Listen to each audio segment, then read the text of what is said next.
आयुष्यात काही जखमा अशा असतात ज्या काळानुसार भरून निघतात असं म्हटलं जातं, पण प्रत्यक्षात त्या फक्त मनाच्या एका कोपऱ्यात दडून बसतात.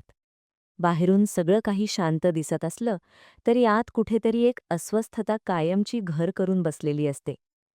आजही जेव्हा आभाळ भरून येतं आणि बाहेर पावसाच्या सरी कोसळू लागतात, तेव्हा माझं मन न कळत भूतकाळाच्या त्या एका काळोख्या रात्रीत खेचलं जातं. तो पाऊस, तो अंधार आणि तो नकोसा स्पर्श आजही माझ्या अंगावर शहारे आणतात. माझ्या मनावर त्या एका रात्रीचा इतका खोल आणि विदारक ओरखडा उमटला होता, जो आज अनेक वर्षांनंतरही मला शांत बसू देत नाही. तो काळ माझ्या आयुष्यातील असा एक टप्पा होता, जेव्हा मी नुकतीच बाल्यावस्थेतून बाहेर पडून जगाच्या खऱ्या स्वरूपाशी ओळख करून घेत होते. नात्यांच्या पलीकडेही माणसांच्या मनात काय वासना किंवा विकार असू शकतात, याची मला पुसटशी कल्पनाही नव्हती. आमच्या घराच्या अगदी शेजारी राहणारा सुहास दादा, जो वयाने माझ्यापेक्षा 6-7 वर्षांनी मोठा होता, त्याच्याबद्दल माझ्या मनात नेहमीच एक आदरयुक्त भीती आणि विश्वास असायचा. तो अभ्यासात हुशार होता आणि घरातले सगळेच त्याचे कौतुक करायचे. पण त्या एका पावसाळी संध्याकाळने माझ्या मनातल्या या संपूर्ण आदराच्या इमारतीला एका क्षणात जमीनदोस्त केले आणि तिथे एका विचित्र न संपणाऱ्या अपराधी भावनेने जागा घेतली. ती घटना घडली तेव्हा मी अवघ्या 16 वर्षांची आणि 10वीत होते. बाहेर पावसाने अक्षरशः थैमान घातले होते. विजांचा कडकडाट आणि वाऱ्याचा सुसाट आवाज वातावरणात एक वेगळीच अस्वस्थता निर्माण करत होता. त्या दिवशी घरात मी पूर्णपणे एकटीच होते, कारण माझे आईबाबा जवळच्या नातेवाईकाच्या लग्नासाठी शेजारच्या गावी गेले होते. पावसाच्या जोरामुळे त्यांना परतायला उशीर होणार होता.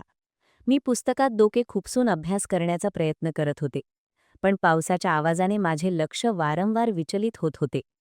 अचानक दारावरची बेल वाजली. इतक्या रात्री आणि अशा पावसात कोण आले असेल या विचाराने मी थोडे घाबरलेच. दाराच्या फटीतून पाहिले तर सुहासदादा समोर उभा होता. तो पूर्णपणे ओलाचिंब झाला होता आणि थंडीने थरथरत होता. त्यानं सांगितले की त्याच्या घरची लाईट अचानक गेली आहे आणि त्याला त्याच्या ऑफिसच्या एका अत्यंत महत्त्वाच्या प्रोजेक्टचे काम पूर्ण करायचे आहे, ज्यासाठी त्याला इंटरनेटची तातडीची गरज आहे. श्वेता, प्लीज मला थोडा वेळ लॅपटॉप वापरू देशील का? खूप महत्त्वाचे काम आहे, असे त्याने अगदी काकुळतीला येणार विचारले. मी त्याच्यावर नेहमीच विश्वास ठेवला होता, त्यामुळे त्याला नकार देण्याचा प्रश्नच नव्हता. मी त्याला आत घेतले आणि तो हॉलमध्ये सोफ्यावर लॅपटॉप घेऊन बसला. मी त्याच्यासाठी टॉवेल दिला आणि स्वयंपाकघरात त्याच्यासाठी चहा बनवायला गेले. चहा घेऊन जेव्हा मी हॉलमध्ये आले, तेव्हा तिथले वातावरण अचानक बदलल्यासारखे वाटले. तो आता कामात मग्न नव्हता, तर त्याचे लक्ष माझ्याकडेच होते. मी त्याच्यासमोर चहाचा कप ठेवला तेव्हा त्याने अचानक माझा हात पकडला. त्याच्या त्या स्पर्शात एक वेगळीच उष्णता आणि अधिकार होता, जो मला त्याआधी कधीच कुणाकडून जाणवला नव्हता. मी चपापले आणि माझा हात सोडवण्याचा प्रयत्न केला. दादा, काय करतोयस? हात सोड माझा, मी धीर एकवटून म्हणाले. पण त्याची पकड अधिकच घट्ट झाली. त्याने मला स्वतःकडे ओढले आणि त्याच्या डोळ्यात एक वेगळीच चमक होती, जो मला भीतीदायक वाटू लागली. तो हळूहळू त्याचे बोलणे बदलू लागला. तो मला माझ्या शरीराबद्दल आणि माझ्या वाढत्या वयाबद्दल असे काही प्रश्न विचारू लागला, ज्यांची उत्तरे देणे मला शक्य नव्हते. माझ्या मनात धडधड इतकी वाढली होती की मला स्वतःचे श्वासही स्पष्ट ऐकू येत होते. काही वेळातच हॉलमधली लाईटही अचानक गेली आणि संपूर्ण घरात दाट काळोख पसरला. बाहेरचा पाऊस आता अधिकच रौद्र रूप धारण करत होता. काळोखाचा फायदा घेऊन सुहासदादाने अधिकच जवळीक साधण्याचा प्रयत्न केला. मी त्याला थांबवण्याचा, त्याच्यापासून लांब जाण्याचा आटोकाट प्रयत्न केला. मी त्याला विनवण्या केल्या. नको सुहासदादा, प्लीज असं नको करू, हे खूप चुकीचे आहे, तू माझा भाऊ आहेस ना? पण तो जणू काही ऐकण्याच्या मनस्थितीतच नव्हता. त्याच्यावर एका आदिमणी हिंस्त्र भावनेचे स्वार झाले होते. त्या गडद अंधारात मला होणारा मानसिक आणि शारीरिक त्रास त्याला दिसत नव्हता. तो केवळ स्वतःच्या वासनेच्या धुंदीत होता. त्याने माझ्या असहाय्यतेचा पूर्ण फायदा घेतला. त्या रात्री जे काही घडले त्याने माझ्या कोवळ्या मनाला आणि शरीराला एक न भरून निघणारा धक्का दिला. मी केवळ एक असहाय्य बाहुली बनले होते. मला ओरडायचे होते, पण माझा आवाज गळ्यातच अडकला होता. त्या एका तासाने माझ्या आयुष्यातला निरागसपणा कायमचा हिरावून घेतला. तो स्वतःच्या स्वार्थी जगात रमला होता, तर मी माझ्या अस्तित्वाच्या तुकड्यांकडे पाहत होते. जेव्हा काही वेळाने लाईट आली, तेव्हा खोलीतल्या प्रकाशामुळे मला अधिकच लाज वाटू लागली. सुहासदादाच्या चेहऱ्यावर एक विचित्र प्रकारचे समाधान आणि विजयी हास्य होते. जणू त्याने काही मोठे साध्य केले होते. पण माझ्या डोळ्यात फक्त भीती, अश्रू आणि स्वतःबद्दलचा तिरस्कार होता. मी तिथून उठले आणि काहीही न बोलता पळतच माझ्या खोलीत गेले आणि आतून कडी लावून घेतली. त्या रात्री मी किती रडले आणि किती वेळा स्वतःला आरशात पाहिले हे मला आठवत नाही. दुसरे दिवशी सकाळी पाऊस थांबला होता, पण माझ्या मनातले वादळ शमले नव्हते. सुहासदादा सकाळी लवकरच निघून गेला होता.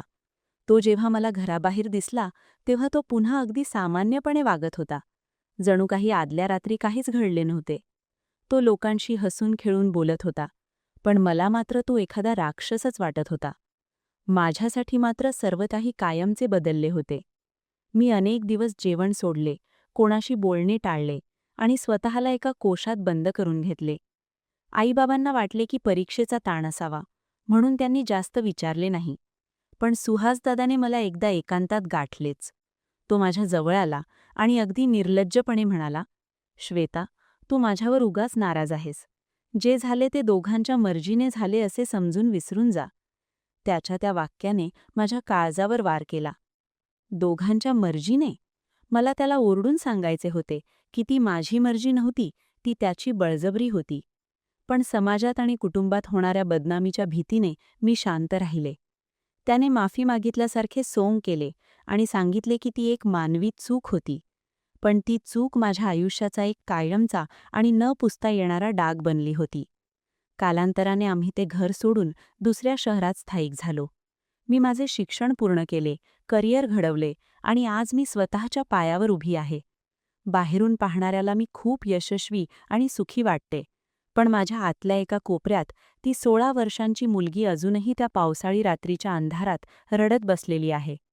आजही जेव्हा कधी खूप पाऊस पडतो किंवा अचानक लाईट जाते, तेव्हा मला त्या नकोशा स्पर्शाची आणि त्या भीषण रात्रीची आठवण येते.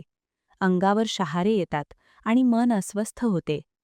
सुहासदादाने माझ्या निरागसपणाचा आणि माझ्या विश्वासाचा जो काही क्रूर फायदा घेतला, तो मी कदाचित मरेपर्यंत विसरू शकणार नाही. नाती, विश्वास आणि सुरक्षितता यांच्यामधली त्या धूसर रेषा एका क्षणात कशी पुसली जाऊ शकते याचा तो जळजळीत आणि विदारक अनुभव होता. या घटनेने मला शिकवले की जग जितके दिसते तितके साधे नसते आणि आपल्याच माणसांच्या वेशात अनेकदा लांडगे वावरत असतात. ही आठवण मला नेहमीच सावध करते, पण त्याचवेळी ती माझ्या जखमेवरची खपली वारंवार काढत राहते. समाज अशा घटनांकडे चूक म्हणून पाहतो, पण त्या मुलीसाठी ते तिचे संपूर्ण जग उद्ध्वस्त होण्यासारखे असते, हे कुणीच समजत नाही. ही होती आजची गोष्ट. आशा करते तुम्हाला खूप आवडली असेल. जर आवडली असेल तर आमच्या चॅनलला सबस्क्राईब करा आणि नवीन रोमॅन्टिक आणि थरारक कथा ऐकण्यासाठी लगेच परत या. कॉमेंट्समध्ये सांगा तुम्हाला ही गोष्ट कशी वाटली आणि ही कथा तुमच्या मित्रमैत्रिणींशी शेअर करायला विसरू नका.